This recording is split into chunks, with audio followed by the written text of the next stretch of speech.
Hello, welcome back to my channel. My name's Katie. In this video I'm going to be doing my November/December updated makeup review. So we're going to go through all of the products that I tried in my November's Fell Face First Impressions card here, and my December's Fell Face of First Impressions card shortly after that. So all of the makeup was just from those two videos. I didn't buy anything else in those 2 months. Any makeup that I got for Christmas, which would be in my new year, get ready with me, I'm going to include as like January products. So I've got a list of all of the products that we tried written down because I'm trying to be organised this year with my videos. Right, so let's just go straight into this. So I didn't try any primers, so we'll go on to foundations, and I tried 2 foundations. So in November I tried the NYX Born to Glow foundation. This is in the shade Pale.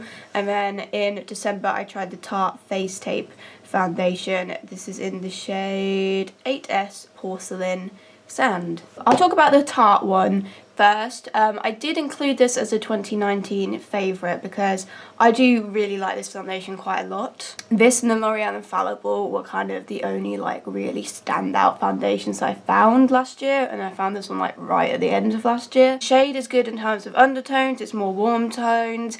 It is actually like a tiny bit too pale for me. I have got it on today, but personally, I don't mind if a foundation is a bit too pale for me. I find that way easier to work around than if it's like orangey or too dark. This is my third Tarte foundation that I've tried. I've tried the Rainforest of the Sea, and then I've tried the Amazonian Clay. I would say this is my favourite out of all of them, although I do really like the Amazonian Clay as well. Rainforest of the Sea is more of a light to medium coverage foundation, and it's got more of a radiant dewy finish. If that's what you're into, go for the Rainforest of the Sea.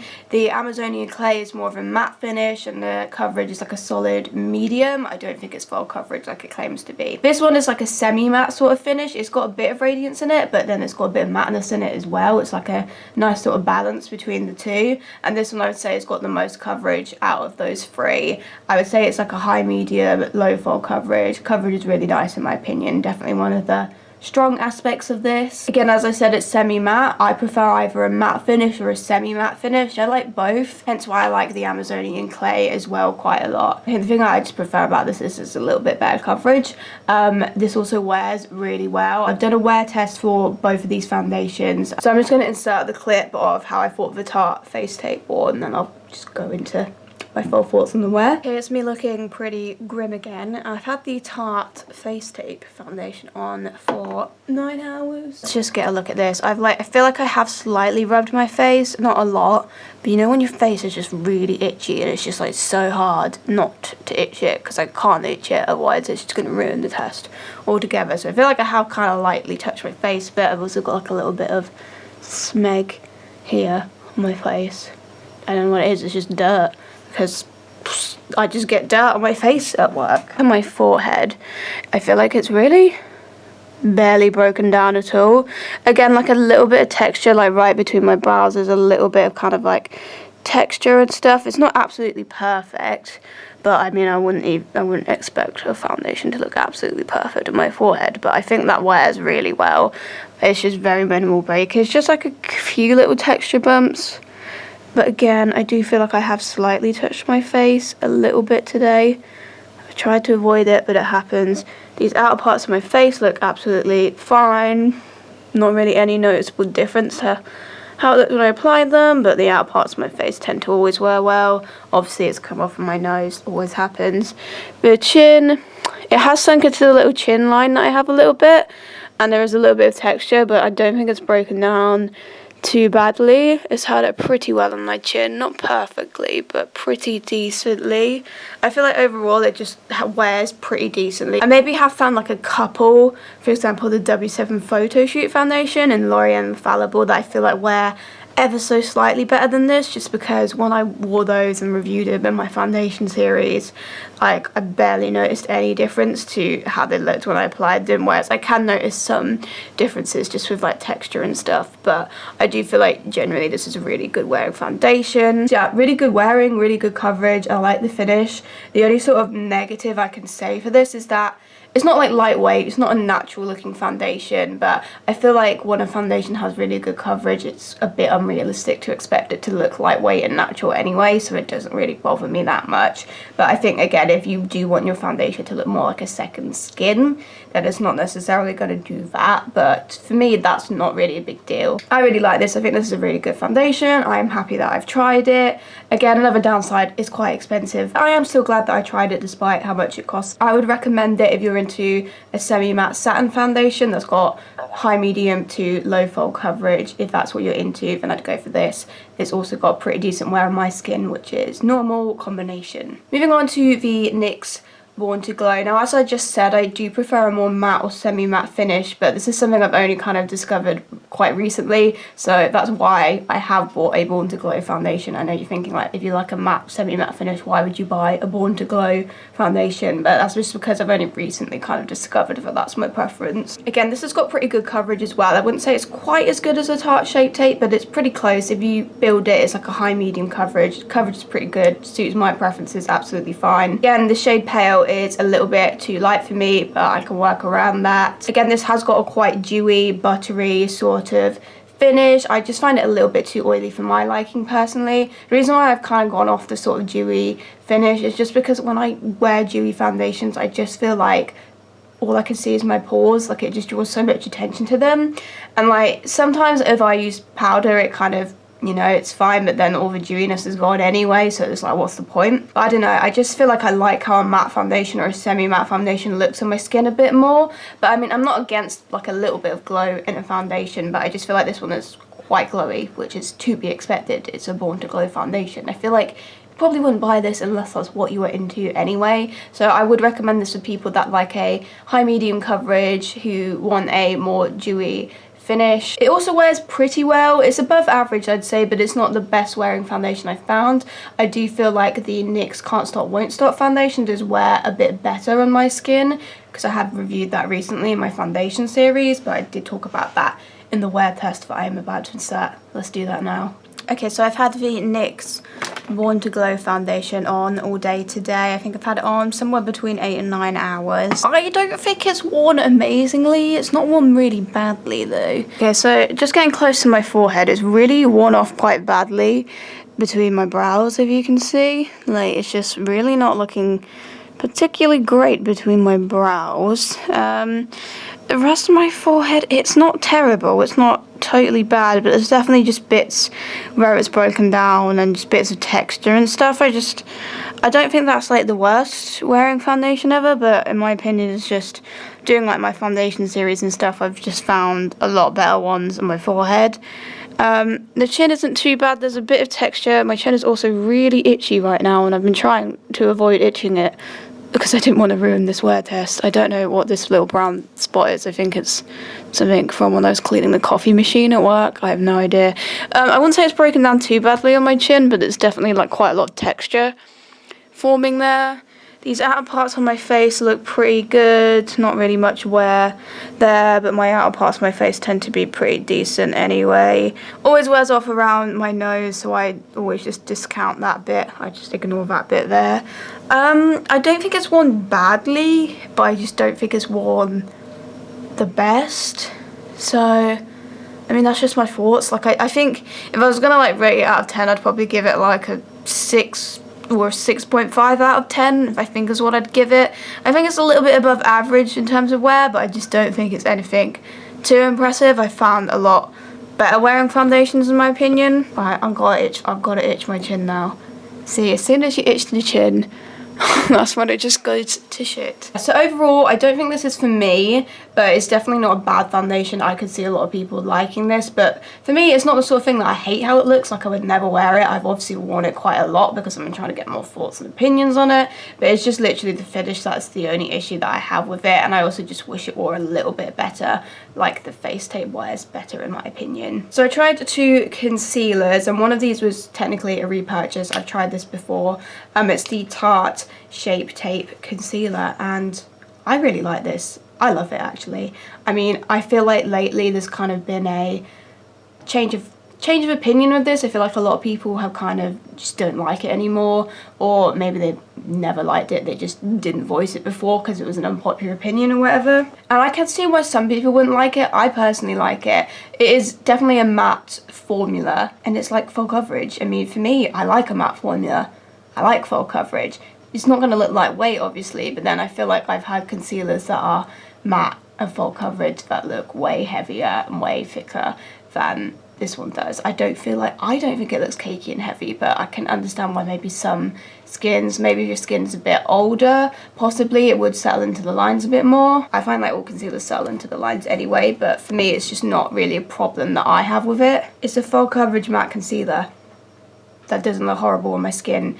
It doesn't look super dry. For me, it doesn't anyway. Maybe some people find it dry. I don't find it dry on my skin. The shade that I've got is Fair, which is actually the 4th shade down, which I'd normally never go for a 4th shade down. I can't use this to brighten or anything, but in terms of matching my actual skin, it's pretty good. It's quite a pale shade, but obviously I can't use it to brighten. The reason why I didn't want any of the lighter shades is because they were either pink or neutral toned, and I prefer a more warm, golden olive sort of undertone, so that's why I went for this. And I think this was actually the same shade that I bought initially when I tried it about 2 years ago, so no problem with the shade. It's just that I can't use it to lighten, but if I did want to brighten with it, I'd just like put a white concealer over it or a lighter concealer with it. Sometimes I don't really want my under eyes to be super bright anyway. It's the sort of thing where I'll take it or leave it. If I've got a brightening concealer, great, but if it's just my normal, if my under eyes just matches the rest of my face, that's fine.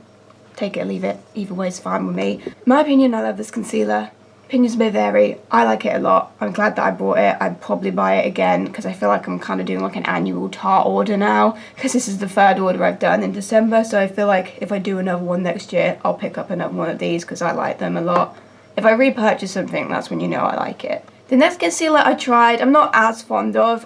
So this is the Milani Conceal and Perfect Longwear Concealer. The shade is 100 Pure Ivory. The shade is actually pretty good. Again, it's not really any lighter than my skin. It more so just matches my complexion, which is absolutely fine. Coverage is pretty good. Like, I would say it's like bordering on full coverage. I think the Tarte Shape Tape, like the e.l.f. Camo, are a little bit more coverage, but it is pretty good coverage, definitely. To me, I just find when I use this on my bare skin, I just don't like how it looks. It just looks way too dry. It just settles really badly. And it kind of does it a little bit over foundation as well. It's not as bad over the top of foundation, but I do feel like when I go to set my under eyes, like because I used it today, for example, I noticed that like I just get way more like sort of gathering in my under eye lines than when I use any other concealer. Well, not any other concealer, but most other concealers. I just feel like it's a bit of a line settler on me, but I mean all concealers settle on my lines, but this one I just feel like it does it to such an extent that it bothers me. It's just a bit too dry for me, and also it's quite like sticky. It doesn't have the most like kind of smooth, like flawless sort of finish to it. I mean, I don't hate it. Like, I've used it over foundation. I'd never use it on bare skin. See, like for example, I've used the Tarte Shape Tape. So like if I've got limited time to do my makeup, I won't bother with foundation. I'll just sort of put a concealer sort of all over my face and just blend it out. And I feel like with the Tarte Shape Tape, that works absolutely fine, but I could not do that with this. It just looked way too dry and unflattering on the skin. I don't know, for me this was just a bit of a pass. Coverage is good, but for me I'm not the biggest fan of the finish of this one, which is a bit disappointing because I was quite looking forward to trying that. I bought 3 setting powders. So the first one I'll talk about is from BH Cosmetics. This is a translucent setting powder. It's just a white one. However, it may be white, but it oxidizes my makeup. I go from whatever skin color I was to having orange patches all over my face. For me, I don't really like this. Again, it's a bit patchy. It doesn't have the most soft, like pore blurring sort of finish. It's just not for me. Also affects how my bronzer and my highlighter perform, which is a pet peeve I have with powders when they sort of minimize how my highlighter looks. It's just like, I don't really want that. It's just all of my pet peeves with powders. It oxidizes my makeup, looks a bit patchy, minimizes my highlighter. It does all the things that I don't want a powder to do. So for me, this is just a pass. This is a pass. It's also quite messy because it's literally going all in my hands and the lid's on, and I don't know why. I did try it a few times. I gave it a go. I really did, but I just did not like what it did to my base makeup. This one I have got on my face today. This is the Laura Mercier Translucent Loose Setting Powder, the iconic one that everybody loves. I have to say I am pretty impressed with it. I mean, I've got it on today and it just looks so like blurring over your pores, and like again, pores is a real problem that I have, and the fact that I can put on the powder and like I just like my pores are kind of undetectable. It's amazing for me personally. The only sort of complaints that I really have about it are, one, the colour isn't translucent on my skin. See, today it looks fine because the Tarte Shade Tape's a bit too pale for me. Again, because I've been using the NYX one and the Tarte Shade Tape, that's what I've been alternating between the last few months. It's not really been a problem because it's only if my like foundation was like a little bit dark or maybe just bordering on the right colour that I'd have an issue with what this does in terms of colouring to my face. I do just wish it was like a little bit just more translucent other than having a like tint to it. However, the tint that I just have is more of a yellowy tone, which I do like because I have more of a yellowy tone, but I just wish that it was actually translucent, or if it had a tint it was just a little bit paler. See, again, it just really depends on what foundation and concealer I'm using it with. Some it will be fine, I won't notice anything wrong with the colour, others it will. Also, another sort of issue, I mean, it's not really an issue because I don't mind, and I do just find this generally pretty hard to find a powder that doesn't do this, is that it's not undetectable in the skin. Like it doesn't look lightweight, you know what I mean? Like, you can tell that there's a layer of powder on my face. It's not undetectable in the skin, but I don't really expect any powder to be able to sort of do that anyway. The closest I've found to that is the W7 Set It Up powder and the L'Oreal Infallible, but even they don't look like completely powder free or anything. Overall though, I feel like it's got way more positives than it has negatives. I really like the texture. There's no patchiness, it doesn't separate my under eyes. I do find that a lot of setting powders will like separate my under eye makeup. I've not had any issues of this one doing that. Overall, it's a really nice powder. I really like it, but I am sort of interested in looking into the other Laura Mercier powders because I know they have got more sort of straight up white translucent ones, so maybe I'll look into that. But I do really like this. I've used it a hell of a lot. It's got a flawless finish and I like that. So the last one I've got is the Beauty Bakerie Flower Setting Powder. The shade is Haute Translucent. I do actually quite like the shade of this. Again, it's not like translucent in terms of it's a white powder that doesn't affect the colour of your makeup. It has got a bit of a tint to it, but because it's quite a pale yellow tone, I don't mind that because I have got pale yellow tone skin, so I don't even mind that there's a bit of colour to it. But again, it's just going to depend on what your skin tone is. And I know they have got different colour versions. See, I have mixed thoughts every time I use this. Sometimes I really like how it looks. Other times I think it just looks a little bit like cakey and a bit powdery, but like, as I said, all powders do, but it just does it like more noticeably than others. What I really like for this powder for is when I just use concealer instead of foundation, so I just use concealer all over. If I set that with this, I feel like it looks really nice and like natural. That's the sort of thing, I just feel like the more sort of base you have on underneath this, the more sort of like less flattering it looks on the skin, but the less you have on, the nicer this looks. It does have a really flawless finish if you're just using concealer with it. Considering I don't have a lot of loose powders that I love, I would say this is definitely one of the better ones I've tried. I feel like I should have included it as an honourable mention in my 2019 favourites, but I didn't for some reason, but I think I really should have. I am happy it's in my collection. Again, I've used it quite a lot, been alternating between all of those three powders, but I have like wanted to reach for it a lot. It's definitely, again, I definitely feel like there's more positives to it than there are negatives. Overall, I do like this setting powder. Again, there's no patchiness, it doesn't separate under my eyes or anything like that, so that's great. Okay, so I tried two bronzers, the Hoola Light from Benefit and the Doll Beauty Give Me Sun bronzer in Light. So I'll talk about Benefit first. Included it as a favourite for 2019 because I'm obsessed with this, I love it, I've got it on my cheeks today. It's amazing. If you've got pale skin, you need to try this. It's just so good. Yes, there probably are drugstore dupes, definitely. I mean, I've definitely found really good drugstore bronzers for pale skin, but sometimes you just want to treat yourself to some luxurious products, you know. Obviously, I know Hoola sort of recently has released like different sort of colour versions of this bronzer, so hopefully everyone can find something. I don't know how deep the deepest one goes, but I am really glad that they brought out this one for pale skin because I think it works really well. It's got sort of like neutral undertone, which I think works great for me. For my skin tone, I really don't like it when bronzers just pull really red, and that is kind of my criticism of the Doll Beauty one. I feel like, I don't know if you'll be able to see on camera, but it's got quite a red undertone to it, and I don't really like that from bronzers. I mean, for some skin tones I'm sure a red undertone works fine, but for me I just want a more neutral undertone or a more sort of like yellowy undertone.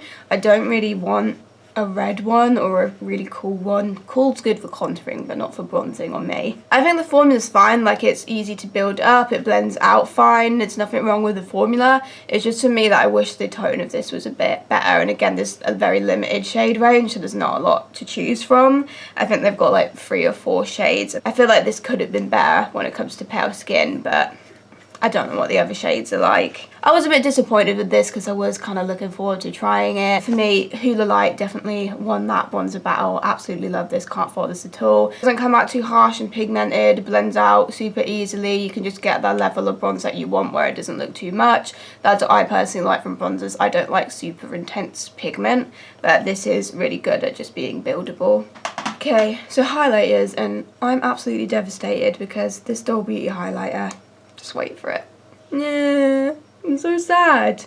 I'm actually genuinely devastated because I thought this highlighter was absolutely stunning. I loved it. It lasted on my face. It was just beautiful. The shade worked with pale skin. Did I actually say what this was? It's the Doll Beauty Like a Diamond highlighter. Again, I think they've got 2 or 3 different colours, but this one is sort of a goldy pale shade. Works with my pale skin absolutely perfectly. I loved it. It was just beautiful on the skin and it lasted, and that's all I want. And I'm really devastated that I've broken it and I don't know what to do. How do I fix this? So nice, would recommend it. Be careful with it though if you buy it. Don't be clumsy. I dropped it multiple times as well, and it was just the last time that I dropped it that happened, and I'm so sad. This one I also love. This is from Becca. It's the Shimmering Skin Perfector highlighter in Pearl, and I know that they have loads of different colours of the Becca highlighters, so there should be everything for all skin tones, but this one I got because it's obviously super pale, super icy, but it doesn't look like a harsh contrast with my skin. Like a lot of icy highlighters can just look a bit too much, but this one I feel like kind of meshes into my skin really nicely. Again, it lasts, it's beautiful, the texture is so smooth and buttery, and it's just amazing. Let's just do that. Why not? It looks silly, but let's just do it. I always do that when I'm swatching highlighter. I put it on my nose and then my nose just looks too highlighted.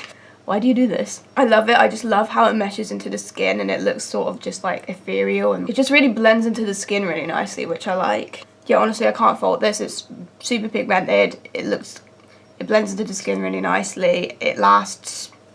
What more can I say? It's great. I mean, I wish it wasn't super expensive, but I just wanted to treat myself, so I did. So yeah, I like it.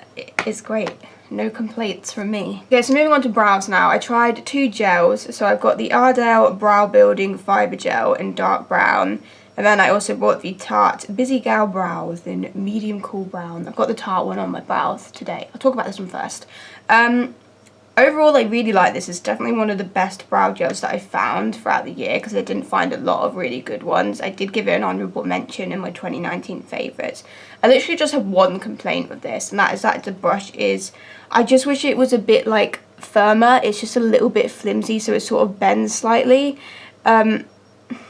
It's not really bad or anything, but sometimes I just find it hard to get like a steady sort of hand with it because it is a bit flimsy, the wand. So it's a sort of thing where it maybe takes me a little bit longer than certain other brow gels, like my e.l.f. one and my Benefit one, my favourites. But overall, I do really like the effect of it. I like how thin and small the wand is, so you can get in there. You can get in there without splodges kind of appearing everywhere, and it just looks more... It looks like it's defining your actual hair other than just being like a product that's just tinting your brows, if you get what I mean. The colour's really good. It's like an ashy dark brown, which is what I like because my natural hair is a sort of ashy mousy brown, and even though I dye my hair black, really need to top it up, I do still like to sort of match my natural brow hair, which is the ashy brown, and this works really well for that. Overall, this is definitely one of the better brow gels I've tried. Literally the one issue I have with this is that the wand is a little bit flimsy, so sometimes it just takes me a bit longer. That's all I can say that's bad. Other than that, I really like it. This one I don't like as much, the Ardell one. Again, the colour I feel like is a little bit darker than what I normally go for. It's basically sort of bordering on black, which I know I dye my hair black, so you'd think, why does it matter if your eyebrow gel's black? I don't know, for me, I just like it to match my natural hair. It's just, you know, like when you have, you know, when you see people that dye their hair blonde, but then they still have dark eyebrows. I mean, I quite like how that looks personally. Yeah, my issue with this is that the brush is just a little bit too thick. Obviously, it's very small, which I like. I do prefer that sort of wand in terms of like the length, but it's just the thickness is a bit too much, so I just find it hard to get the precision that I want. And I just find that it can sometimes come out a little bit splodgy. I don't really like the colour. The formula's not great. Like, I can get a somewhat decent brow if I'm patient with it, but I don't know, for me I just feel like I found a lot better gels. And again, it's got quite a bit of excess on the wand that you have to tap off. It's not terrible. I found ones with worse excess, but I don't know. For me, I just prefer the Tarte one. I just feel like it just didn't give me the sort of natural sort of brows that I was after. And I tried one micro brow pencil, which is the Maybelline Brow Ultra Slim Defining Pencil. In terms of micro brow pencils, I think this is good. It's decent. The colour's pretty good. Again, it is quite like a cool ashy dark brown colour. My one sort of issue with this is that I feel like I'd prefer it to be a little bit more of a softer formula. Like, I do feel like it's a bit stark looking. It's not the worst I've found in terms of stark brow pencils, but I just wish it had a little bit of a softer formula, because sometimes I feel like it can look a bit like harsh on the brows as opposed to just sort of blending in with my hairs. It's not terrible for it. Again, I can work with it, but I don't know. I just feel like I found better micro brow pencils throughout the year. I found loads of really good micro brow pencils in 2019, but I feel like for me this just kind of missed the cut. It's not terrible, but for me I just wish it was a bit softer and a bit more natural looking, but it's usable. I've used it quite a lot. It's not like I've hated how my brows have looked with it, but it's just not my favourite micro brow pencil. Okay, so I'll talk about pencil eyeliners now, and I tried two. So I tried the BH Cosmetics Power Pencil in black, and then I tried the Sigma Longwear Eye Pencil. It's massive for a start off, so much product in that.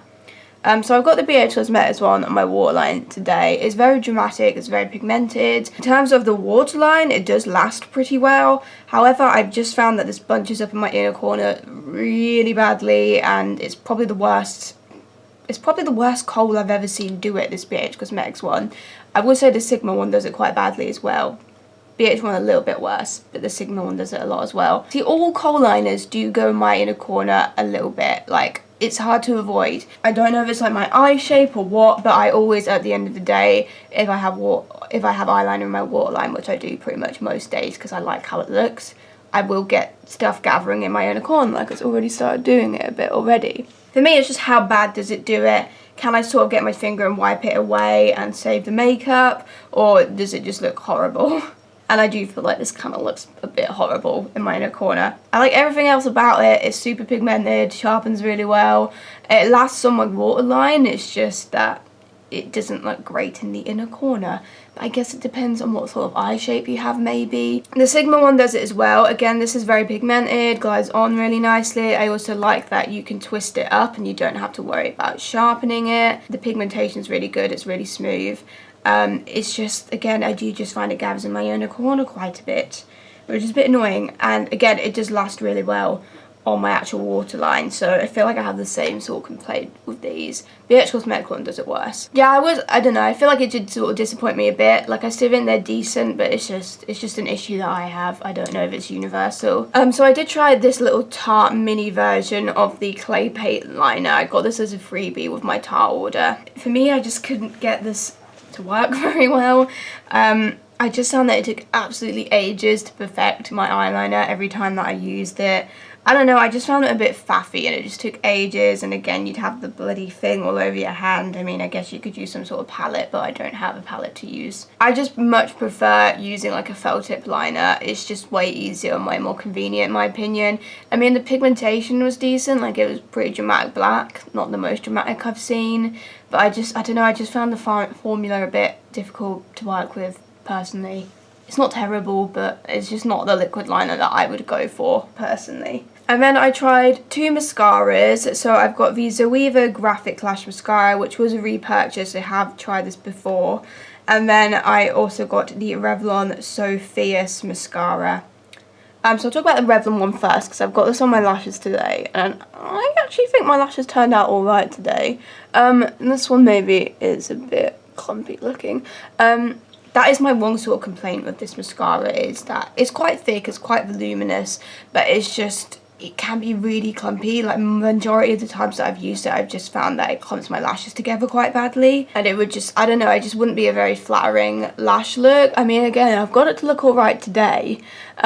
It's only on this eye that it's gone on a little bit. I mean, I guess it really just depends what you think. I don't think it actually looks too bad today. It's fine. There's some thickness and there's some volume there, but it's just like, sometimes when I use it, it would just go a bit clumpy. I like it, but I don't love it. It's not my favourite mascara. Much prefer the Collection Last Surge. And the Zoeva one is really good in terms of thickness and volume as well. However, the issue that I have with the Zoeva one, which obviously I must not have remembered it from the first time that I used it because I bought it again. It was a while ago, so I obviously didn't remember everything about it. But it just is very smudgy. I personally find it impossible to apply mascara without like getting it transferring on my lid or my under eye. I just find it hard to avoid.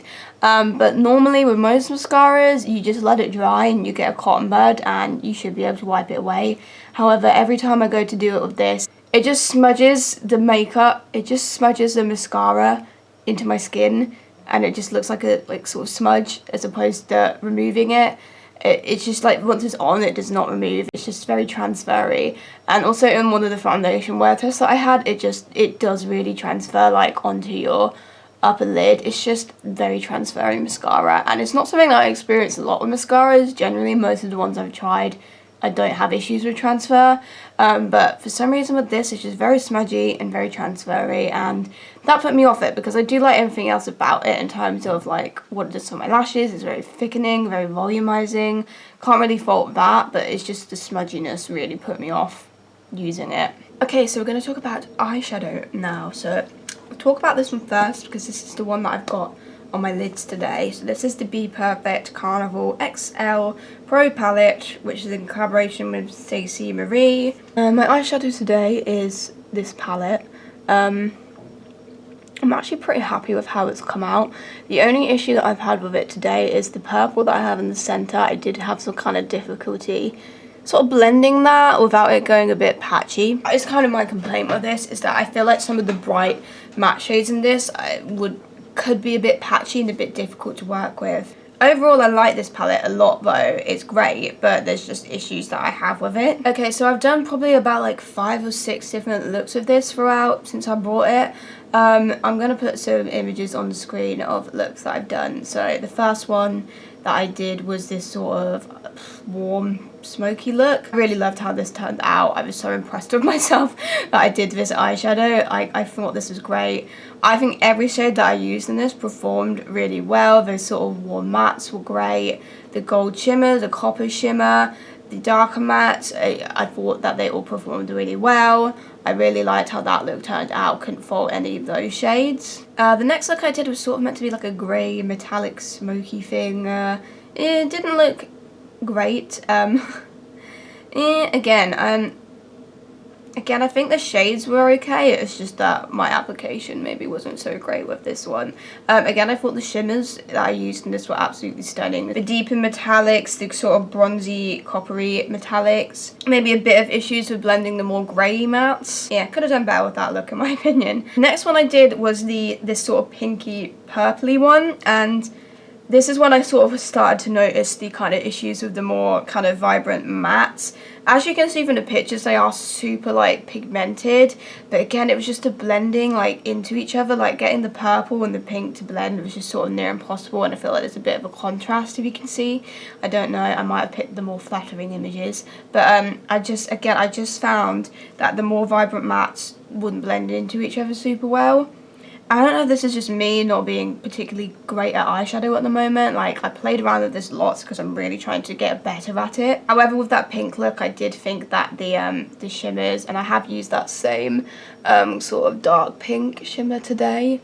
Absolutely stunning. Can't fault it. I put it on today and I was just like, wow.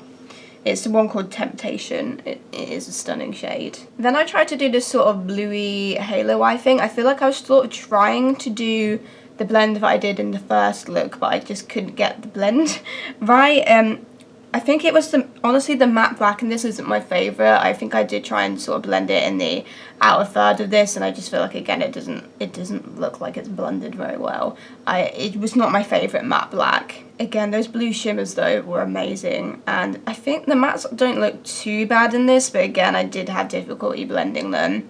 This look, I actually really liked how it turned out. I've got some really good pictures of it, but the thing when I was doing this one is that I actually originally tried to do some sort of orangey look, and I just found that I could not get like the bright oranges and reds to blend into each other. And then I think I tried loads of different looks after that. I think I tried about 3 or 4 looks, and then eventually I just got really frustrated, and then I eventually did this look, which actually turned out pretty good. I actually really like how the pastel-y shades look on the cut crease. Again, actually I do really like how this one turned out. I mean, it's just like, I feel like I had a lot of mixed experiences every time I used this. And then obviously I got the look I've done today, and then I think I did do a more sort of simple glam with it on. It was either Christmas Eve or Christmas Day, because I did the Morphe on one and the Be Perfect on one. I do think overall this palette is good.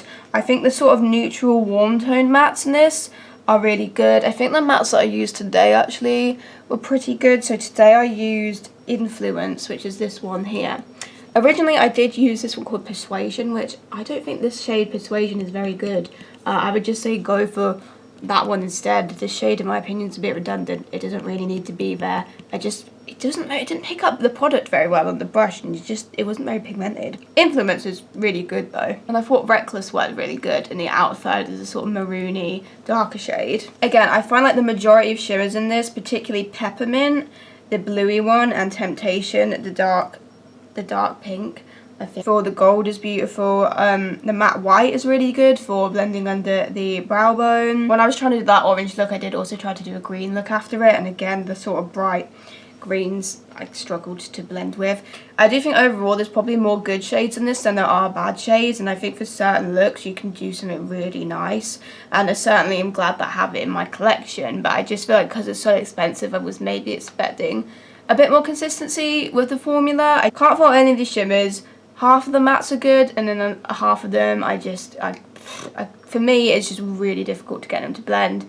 Maybe it's just because I'm a makeup amateur. Maybe some people can get amazing results with this, but see, for example, it's just the purple I've used today. It could go a bit patchy. It looks fine from a distance. I do overall like this eyeshadow look though. So yeah, overall it's a good palette. I like it, but I just have a few sort of issues with it. The other palette that I tried is the Morphe 35M palette, which looks like this. Literally just one complaint I have with this, and it's a very strange complaint because I've never seen any other eyeshadow palette do this. I'm gonna just insert a picture that kind of shows it, but I don't know if you can see, but through the crease there's these sort of little dots. I did find like quite a few times when I was using this palette, when I was blending things through the crease, I'd get these sort of little dots when I was trying to blend things, and it was just really weird, and I didn't like it. I thought like it just took away from the whole look. I experienced that a few times, not every single time I used it. So, and like it can't be in my brushes surely, because I've used the same brushes and with different looks. I've used the same brushes with other eyeshadow palettes, and even though I had problems with the Carnival palette, I never had like weird dots forming through my crease. But I just noticed that some of the shades in the Morphe palette would do that. Other than that though, I've pretty much like everything else about this palette. So 2 of the looks that I did with this were my 2019 favourites. So the first one was this sort of like purple smoky look, which I really liked. I thought that all of the sort of deep mattes blended out really well. Those purple shimmers were absolutely stunning. I think, again, you can see the dots in some of these pictures, and it's just like, why? It's just like really weird. Like, has anyone else experienced this? Really annoying because I love everything else about that look. And then I did this sort of olivey green look, which again I really liked, and I thought that the shimmers, the greeny olivey shimmers, absolutely stunning. And I was impressed with how this sort of like kind of sort of neon-esque sort of greeny shades, I feel like generally they're difficult to formulate where they don't sort of blend away into nothing, and I thought that these blended through the crease so well. Like they didn't like disappear, they blended into the other greens really well, which I've had difficulties with those sort of shades in the past. But I was impressed with that, and yeah, I think just generally the mattes and the shimmers do perform really well in this. I did this sort of red look. Again, the red mattes were great. The shimmers were great. I mean, I wasn't super happy with this look, but I don't know. I just wanted to try something a bit different. But I thought all the shades worked really well. And then then I just tried to do like a black sort of smoky eye with the red in the crease. And yeah, it's not the best look, but I couldn't fault the shades. It was just me when it came to these things. Again, I think the matte black's pretty decent. It's not the best matte black I've found. Honestly, the best matte black that I found is from a palette from You Can Be. That's super cheap, and it's so pigmented and blends really well, and it's honestly bizarre. Literally my only complaint with this palette is the little random dots that I'd sometimes get when I was doing like crease work with it. Very bizarre, and I don't really understand it. But other than that, I like everything else about the palette. I love the colour scheme. I love that it's a nice even balance of mattes and shimmers. There's pigmentation, they blend well. It's a consistent palette. It's just literally that one issue, and I don't even understand it. I don't know if there's something that I can do to avoid it, possibly.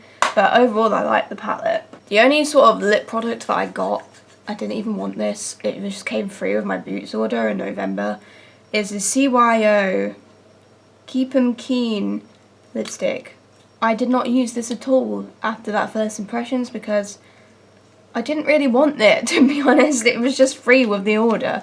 I prefer a matte bullet lip. This has got more of a shiny, creamy sort of finish, and it's a plum colour, like a plummy, reddy colour.